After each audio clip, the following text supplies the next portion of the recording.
So welcome back to my YouTube channel. आज के video में हम कॉमन इमीटर कनेक्शन के बारे में देखेंगे। कॉमन इमीटर कनेक्शन मीन्स कि इमीटर टर्मिनल जो होगा हमारा कॉमन होगा इनपुट और आउटपुट के बीच में। ठीक, this arrangement is applied between base and emitter. Input apply between base and emitter and output is taken across the collector and emitter. The circuit arrangement is shown in the figure. circuit arrangement यहाँ पे show है जहाँ पे ये NPN type transistor है और यहाँ पे बेस इनपुट जो है अप्लाई कर रहे हैं बेस टर्मिनल और इमीटर टर्मिनल के बीच, और आउटपुट जो है हम लोग को मिल रहा है कलेक्टर और इमीटर के बीच में। यहाँ पे आई बी बेस करंट जो है इनवर्ड है और IC भी इनवर्ड है, और इमीटर करंट जो है वो हमेशा आउटपुट, क्योंकि करंट इमिट हो रहा है, और IB बेस इमीटर वोल्टेज है IBE, और ये VBE बेस इमीटर वोल्टेज है, और VCE कलेक्टर इमीटर वोल्टेज है। जैसे कि हम लोग current amplification factor common base में जिसको अल्फा से डिनोट करते थे, यहाँ पे करंट एम्प्लीफिकेशन फैक्टर बीटा से डिनोट होगा। कॉमन इमीटर के केस में ये दो होता है ratio, the ratio of change in collector current to the change in base current at constant collector emitter voltage is known as current amplification factor. Means ये ratio होता है collector current to the base current at constant collector emitter voltage जैसे कि हमको पता है IE equal होता है IB प्लस IC के। Since in transistor less than 5% of emitter current flow as a base current, therefore current amplification factor beta is always greater than 20। जैसे कि ट्रांजिस्टर में 5% ऑफ इमीटर करंट जो flow होता है as a base current वो होता है, इस वजह से जो करंट एम्प्लीफिकेशन फैक्टर होता है बीटा हमेशा बड़ा होगा 20 से। Characteristic of common emitter connection, अब इसकी कैरेक्टरिस्टिक्स मीन्स इसमें आउटपुट और इनपुट कैरेक्टरिस्टिक देखेंगे और वो उसमें जो है ग्राफ ड्रॉ करते हैं हम, तो इसको देख रहे हैं। The circuit arrangement which is use for the study of characteristic of NPN transistor in common emitter mode is shown in the figure.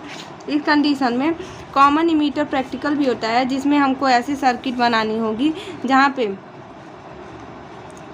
एक जो है अमीटर होगा जो कि माइक्रो अमीटर का होगा, और एक जो है मिली एम्पियर का होगा अमीटर, और इसको अरेंजमेंट इसकी ऐसे होगी। कॉमन इमीटर है तो इमीटर टर्मिनल कॉमन होगा इनपुट और आउटपुट के बीच में, और यहाँ पे VCE वो कलेक्टर इमीटर वोल्टेज है, और VBE बेस इमीटर वोल्टेज है, और कलेक्टर करंट जो होगा इनवर्ड होगा, और इमीटर करंट आउटवर्ड, और बेस करंट भी हमेशा इनवर्ड ही होता है। इसकी सर्किट ये है। There are two important characteristic in common emitter connection. Important characteristic जो है इनपुट और आउटपुट कैरेक्टरिस्टिक है। इनपुट कैरेक्टरिस्टिक क्या होता है? It is the curve between base current and base emitter voltage at constant collector emitter voltage. The characteristic curve is shown in the following figure. Characteristic curve को मैं दिखाती हूँ, लेकिन सबसे पहले ये जो ग्राफ होता है ये किसके बेस करंट और बेस इमीटर वोल्टेज के बीच का होता है, लेकिन कांस्टेंट इस केस में कलेक्टर इमीटर करंट होता है। ये जो ग्राफ है यही डिनोट कर रहा बेस करंट और बेस इमीटर वोल्टेज के बीच का है, और कांस्टेंट क्या है? कलेक्टर इमीटर वोल्टेज कांस्टेंट है। इस कंडीशन में ये जो है सिमिलर है फॉरवर्ड बाइस के।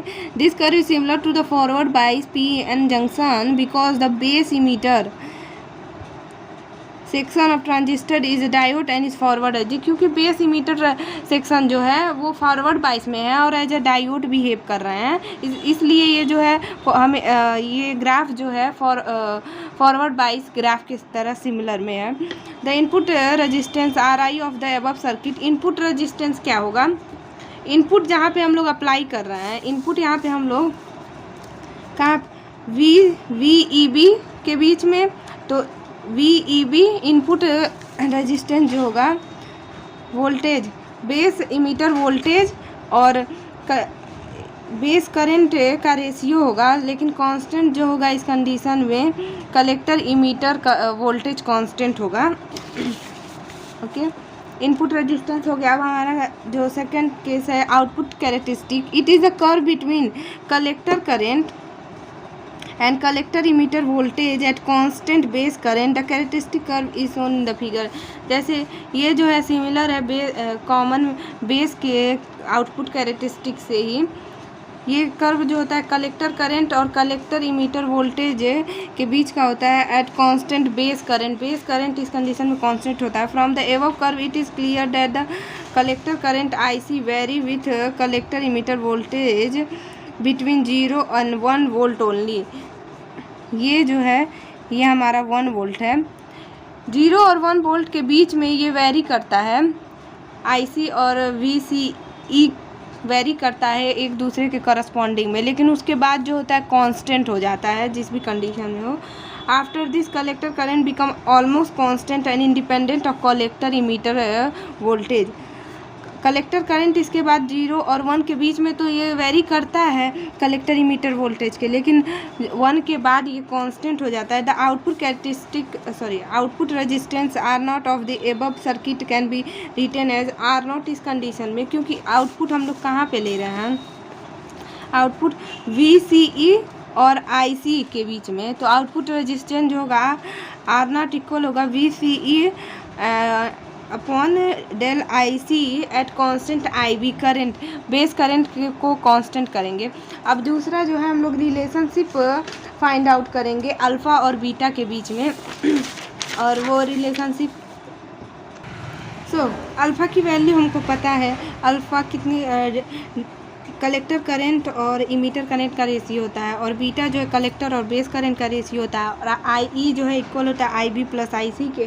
तो इस कंडीशन में इक्वेशन फर्स्ट, इसको इक्वेशन फर्स्ट, इसको सेकंड और इसको थर्ड हम लोग मान लेते हैं। तीनों को ध्यान में रखते हुए हम लोग क्या कर सकते हैं, इसको हम लोग लिख सकते हैं del IE equal del IB small value के लिए फ्रॉम। अब हम लोग क्या कर सकते हैं, डेल IC से अगर हम लोग इस इक्वेशन फोर्थ में डिवाइड करते हैं तो हम लोग को मिलेगा del IE upon del IC equals to del IB upon del IC, और प्लस ये कैंसिल हो जाएगा और यहाँ पे 1 आएगा, जहाँ से हम लोग इसको इधर करेंगे IB को del IB upon del IC equals to del IE upon del IC minus 1। अब इस कंडीशन में इसको हम लोग ये इक्वल हो सकता है 1 अपॉन बीटा के, और इसको हम लोग 1 अपॉन अल्फ़ा लिख सकते हैं माइनस 1। अब यहाँ से 1 अपॉन बीटा जो है हमारा इक्वल हो जाएगा 1 minus alpha upon alpha. So alpha equal हो जाएगा beta equals to alpha upon 1 minus alpha. ये जो है बीटा के करस्पॉन्डिंग है। अगेन हम लोग देख सकते हैं 1 बाई अल्फ़ा जो है इक्वल है 1 बाई बीटा के प्लस 1। इक्वेशन फोर्थ से हम लोग कर सकते हैं इसको फिर से करस्पॉन्ड। 1 बाई अल्फ़ा जो है इक्वल हो जाएगा 1 प्लस बीटा अपॉन बीटा, और अल्फ़ा जो है इक्वल हो जाएगा बीटा 1 प्लस बीटा। ओके, तो ये अल्फ़ा जो है इक्वल होगा बीटा 1 बाई 1 प्लस बीटा, और बीटा इक्वल होगा अल्फ़ा बाई 1 माइनस अल्फ़ा। ये जो है ये दोनों रिलेशनशिप है जो कि हम DDU के एग्ज़ाम में आते रहते हैं। इसको आप लोग प्रिपेयर कर लीजिए और इजी भी है ये। तो आपको ये वीडियो समझ आई हो, अच्छी लगी हो तो लाइक शेयर सब्सक्राइब करें। तब तक के लिए बाय बाय।